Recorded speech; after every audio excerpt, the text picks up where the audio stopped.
ఆ వ్యక్తిని ఆయన తెచ్చిన రక్షణను నిర్లక్ష్యం చేస్తే ఎలా తప్పించుకుంటావు? నేను చెప్పే మొట్టమొదటి మాట, అలక్ష్యము చేయవద్దు. 7 చెప్తాను, 7 జాగ్రత్తలు. మొట్టమొదటి జాగ్రత్త, అలక్ష్యము చేయవద్దు, ఆలస్యం చేయవద్దు. ప్రతి వానికి లక్ష్యం ఉంటుంది. చిన్నపిల్లలు అడుగుతారు కదా, అరే నువ్వేం కావాలనుకుంటున్నావు అంటే ఒకడంటాడు పోలీస్ అంటాడు, నువ్వు పెద్ద నాకేం కావాలనుకున్నావు అంటే డాక్టర్ అంటాడు. ఒక లక్ష్యం ఉంటుంది. మరి నీవు చనిపోయిన తర్వాత స్వర్గానికి పోతావా లేదా నీకు తెలియకుండా చచ్చిపోతావా? మనందరం తెలియకుండానే పుట్టినాం, తెలిసి చచ్చిపోతాం. తెలుసుకొని సావండి. అందరం తెలియకుండానే పుట్టినాం, తెలిసి చచ్చిపోతున్నాం. కానీ చచ్చిపోతే ఎక్కడ పోతామో తెలుసుకొని చచ్చిపోవాలి. ఎక్కడ పోతామో తెలియకుండా చచ్చిపోతే దానికి లక్ష్యం ఏంటి? నీ జీవితానికి లక్ష్యం ఏంటి? చనిపోయిన తర్వాత ఎక్కడ పోతావో తెలియకుండా ఏమి లక్ష్యం ఉన్నది నీకు? దాన్ని అలక్ష్యం చేయవద్దు, నిర్లక్ష్యం చేయకు. కొంతమంది ఎంత నిర్లక్ష్యం చేస్తారంటే, యేసుప్రభు నమ్ముకోరంటే నాకేముంది, ఎప్పుడు ఎందుకు. నేను చిన్నప్పటి నుంచి ఒక క్రైస్తవుని ఇంట్లోనే పుట్టిన, సేవకుని ఇంట్లోనే పుట్టిన. రోజు ప్రార్థనలే ఉంటాయి. ఈ ప్రిన్సిపాల్ ఇంట్లో చెప్తారు కానీ మా ఊరు చాలా చిన్న ఊరు. మా నాన్న చదువుకున్నది 1వ తరగతి, 1 చదివి ఆపేసిండు.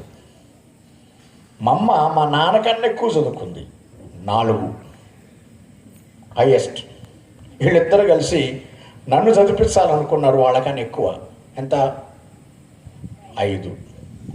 5తో ఆపేయమని చెప్తే 5 చదవకుండా ఆపేసిన. అప్పుడు వరల్డ్ విజన్ వారు వచ్చి నన్ను చదివించారు. లేకపోతే నా చదువు 5తోనే ఆగిపోవాలి. వరల్డ్ విజన్ అని విన్నారా? వరల్డ్ విజన్ అని ఒకటి ఉన్నది, మిషనరీలు చదివించారు.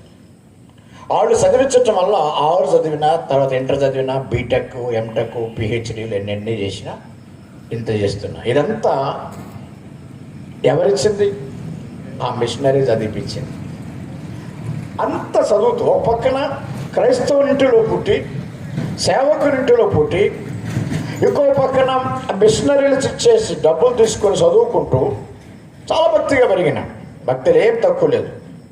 సినిమా హాల్లోకి ఎప్పుడు పోలే, ఇప్పుడు దాకా పోలే సినిమా హాల్లోకి. అప్పుడు పోలే, ఇప్పుడు పోలే. అంటే ఏంటంటే భక్తిగా పెరిగిన. కానీ 8వ తరగతి నుంచి నన్ను పరిశుద్ధాత్మ దేవుడు నన్ను చెప్తున్నాడు, మారు మనసు పొందు, రక్షణ పొందు అని. నేనేమో నిర్లక్ష్యం చేసుకుంటూ వచ్చిన. స్పష్టంగా తెలుస్తుంది 8వ తరగతి నుంచి. అంతకుముందు కొంచెం తెలుసు, కానీ 8 నుంచి అయితే గట్టిగా తెలుస్తుంది నువ్వు మారు మనసు పొందాలి అని. నేనేమో నిర్లక్ష్యం. 8 అయిపోయింది, 9 అయిపోయింది, 10 అయిపోయింది, ఫస్ట్ ఇంటర్ కూడా అయిపోయింది. 10 అయిపోగానే భయంకరమైన, ఎవరికి తెలియకుండా తప్పులు చేసుకుంటూ పోతున్నాం. ఎవరికి తెలియదు, ఊర్లో మంచోడు అనుకుంటారు, తప్పులు చేసుకుంటూ పోతున్నాం. ఆ తప్పులన్నీ ఒక్కసారి నా మీద పడితే నిరాశపడి 1 సంవత్సరం అంతా ఏడుస్తూ బతికినా.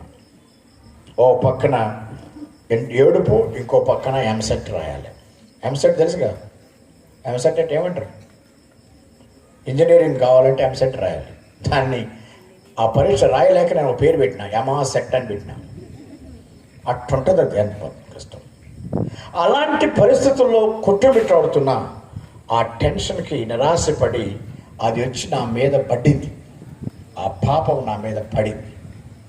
ఎక్కడ పడ్డా మనస్సాక్షి నన్ను వేధిస్తుంది. ఏమని తెలుసా? నువ్వు పాపం చేయాలనుకున్నావు, చేసుంటే ఏం చేసేవాడివి?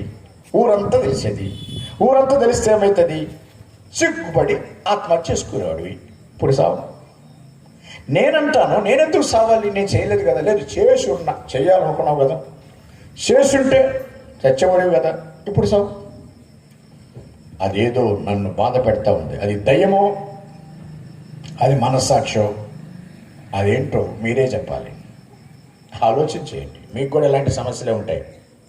ఆ పాపం అంతా నా మీద పడ్డప్పుడు, మనస్సాక్షిని వేధిస్తున్నప్పుడు, బాధ పెడుతున్నప్పుడు, నేను బతకలేక ఆత్మహత్య చేసుకుందామని 3 ప్రయత్నాలు చేసిన. 3 సార్లు చచ్చిపోవటానికి అనుకోవటం కాదు, 3 ప్రయత్నాలు చేసి ఫెయిల్ అయినాయి. అవి పాస్ అయి ఉంటే నేను ఇక్కడ ఉండేవాడిని కాదు. ఫెయిల్.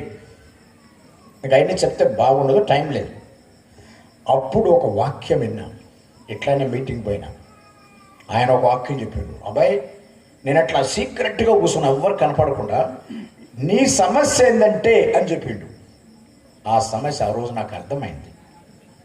ఏ వాక్యం చెప్తే నేను మారుమనసు పొందినా అని తెలుసా?